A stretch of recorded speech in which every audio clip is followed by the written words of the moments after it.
Bapak Ibu Saudara-saudara yang dikasihi Tuhan Yesus Kristus, kita mau dengarkan renungan pagi. Pada saat ini kita tundukkan kepala, kita masuk dalam doa.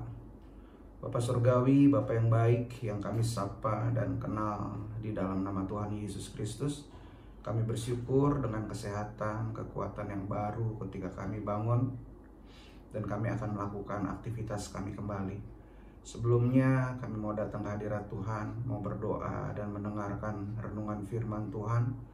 Biarlah apa yang kami dengar ini kami menambah pengetahuan, wawasan tentang dasar-dasar kekristenan untuk kami maju dan bertumbuh di dalam Tuhan, bahkan menjadi berkat pada hari ini. Mengucap syukur, kami alaskan doa sembahyang kami di dalam nama Tuhan Yesus Kristus. Haleluya, amin. Puji Tuhan, selamat pagi. Kita akan dengarkan renungan firman Tuhan pada pagi hari ini yang kalau saya boleh katakan ini adalah materi-materi dasar kekristenan yang perlu oleh umat-umat Tuhan ketahui. Jadi ini adalah prinsip-prinsip yang sifatnya dasar, pelajaran dasar semua anak Tuhan yang harus mengerti. Dan judul yang diberikan kepada saya pada pagi hari ini adalah Kebangkitan Orang Mati. Tentang kebangkitan orang mati. Kita baca ayat pokoknya terlebih dahulu ya, di dalam Wahyu 20 ayat 4-6. Lalu aku melihat tahta-tahta dan orang-orang yang duduk di atasnya. Kepada mereka diserahkan kuasa untuk menghakimi. Aku juga melihat jiwa-jiwa mereka yang telah dipenggal kepalanya karena kesaksian Yesus dan karena firman Allah, yang tidak menyembah binatang itu dan patungnya, dan yang tidak juga menerima tandanya pada dahi dan tangan mereka. Dan mereka hidup kembali dan memerintah sebagai raja bersama-sama dengan Kristus untuk masa 1000 tahun. Tetapi orang-orang mati yang lain tidak bangkit sebelum berakhir masa 1000 tahun. Inilah kebangkitan pertama. Berbahagialah dan kuduslah ia yang mendapat bagian dalam kebangkitan pertama itu.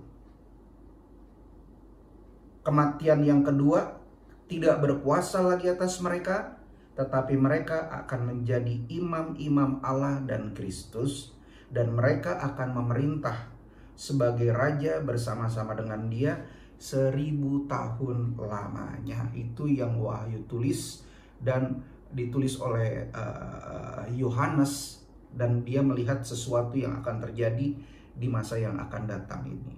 Nah, tentang kebangkitan orang mati. Pada kedatangan Yesus yang kali kedua akan disertai dengan kebangkitan orang mati. Kalau kita ketahui di Alkitab, katakan terjadi 2 kali kebangkitan. Yaitu kebangkitan yang pertama, yaitu kebangkitan orang-orang benar di dalam Wahyu 20 ayat 4-6. Dan ada kebangkitan yang kedua, yaitu kebangkitan orang-orang yang tidak benar. Wahyu 20 ayat 11 sampai ayat 15 tuliskan ini. Kedua kebangkitan ini, kebangkitan pertama dan kebangkitan kedua, dipisahkan oleh suatu jangka waktu yang panjang. Jangka waktu selama 1000 tahun di dalam Wahyu 20 ayat yang kelima. Jangka waktu itu biasa disebut sebagai masa kerajaan milenium atau kerajaan 1000 tahun damai. Dalam kerajaan inilah pemerintahan Allah akan nampak secara nyata di atas dunia ini.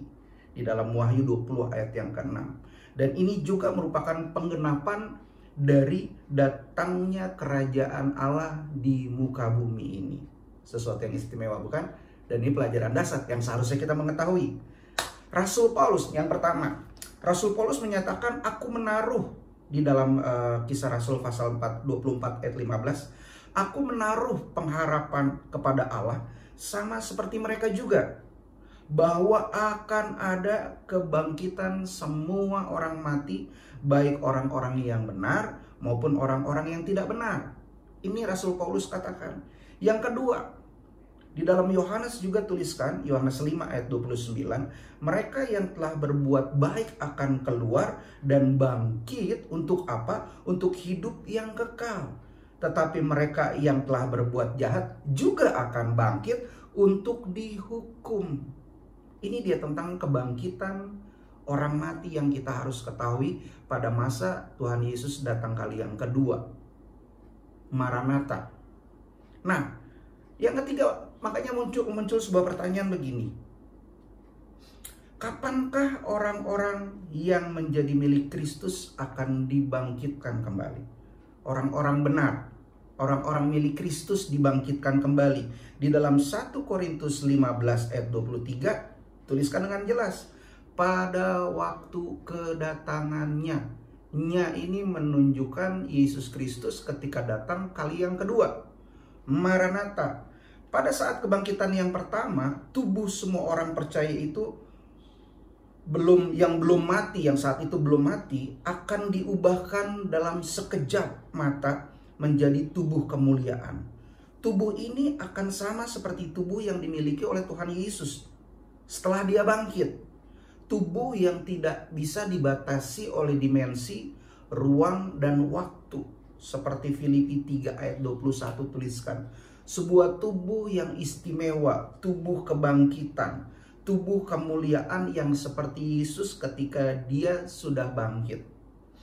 Ini yang kita harus mengerti bagi mereka yang belum mati pada saat itu. Pada kedatangan Yesus kali yang kedua ketika kita belum mati, tubuh kita diubahkan. Nah, menjadi serupa dengan apakah nih yang pertanyaan berikutnya? Menjadi serupa dengan tubuh kita yang hina ini? Menjadi serupa dengan apakah tubuh kita yang hina ini setelah diubahkan oleh Tuhan Yesus? Masih di dalam Filipi 3 ayat 20-21 tuliskan, serupa dengan tubuhnya, tubuh Yesus yang mulia itu. Dan yang terakhir pertanyaannya begini, apakah yang akan terjadi atas diri kita apabila Yesus datang kali yang kedua? Pada saat Kristus menyatakan dirinya. Di dalam 1 Yohanes 3 ayat 2 tuliskan menjadi sama seperti dia. Jadi tubuh Yesus ketika dibangkitkan, dia memiliki tubuh kemuliaan. Dan ketika kita yang hidup, ketika Tuhan Yesus datang kali yang kedua, pun diubahkan menjadi sama seperti dia, sama seperti Yesus dengan tubuh kemuliaan. Ya, ini yang harus kita mengerti tentang kebangkitan orang-orang benar, tentang bagaimana kondisi tubuh kita ketika Tuhan Yesus datang kali yang kedua, ketika kita masih hidup. Nah, kalau yang sudah mati lebih dahulu, mereka akan dibangkitkan juga dengan tubuh yang sama, tubuh kemuliaan itu ya Bapak Ibu Saudara-saudara. Nah, yang ya di perenungan kita pada pagi hari ini, pernahkah kita mendengar ada orang yang berkata, sesudah manusia mati maka semuanya berakhir, sebab tidak ada kehidupan di balik kematian. Saya tidak tahu Bapak Ibu Saudara-saudara pernah dengar atau pernah ketemu dengan orang-orang seperti itu, atau belum pernah ketemu seperti orang-orang seperti itu. Orang yang berkata demikian tidak percaya bahwa sesudah manusia mati rohnya tetap ada. Dan mereka juga tidak mempercayai adanya kehidupan setelah kematian. Maka mereka pun tidak percaya ada Tuhan, tidak percaya ada sorga, dan tidak percaya ada neraka. Ini udah pasti. Kalau ketemu dengan orang-orang seperti itu, kalau saya punya pendapat, doakanlah orang itu agar hatinya berubah.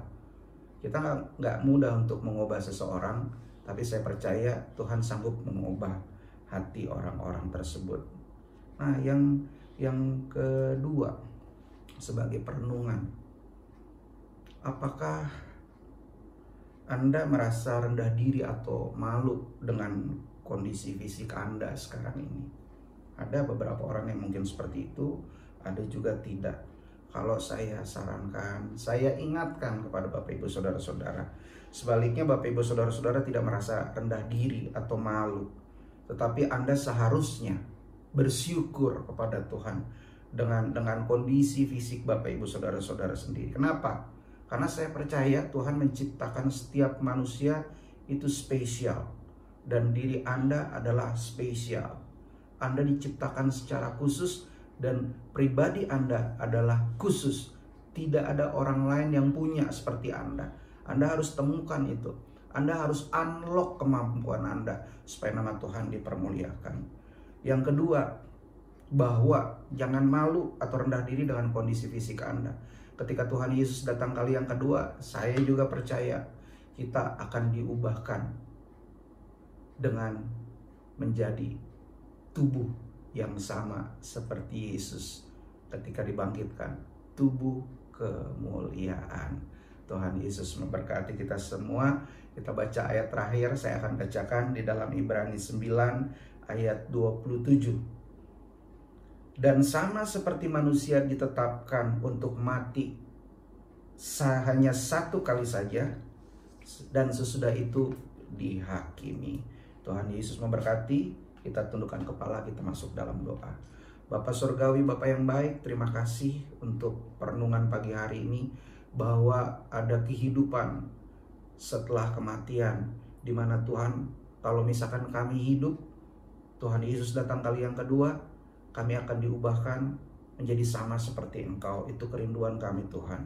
Maka oleh karena itu, biarlah kami hidup, kami selalu berkenan di hadapan Tuhan, dan nama Tuhan ditinggikan, dipermuliakan. Meteraikan ajaran-ajaran, nilai-nilai dasar tentang kekristenan yang kami dengarkan di renungan pada pagi hari ini, supaya kami terus bertumbuh, memiliki pemahaman, pengetahuan, pengenalan yang benar akan Tuhan Yesus Kristus, sehingga hidup kami selalu mempermuliakan nama Tuhan.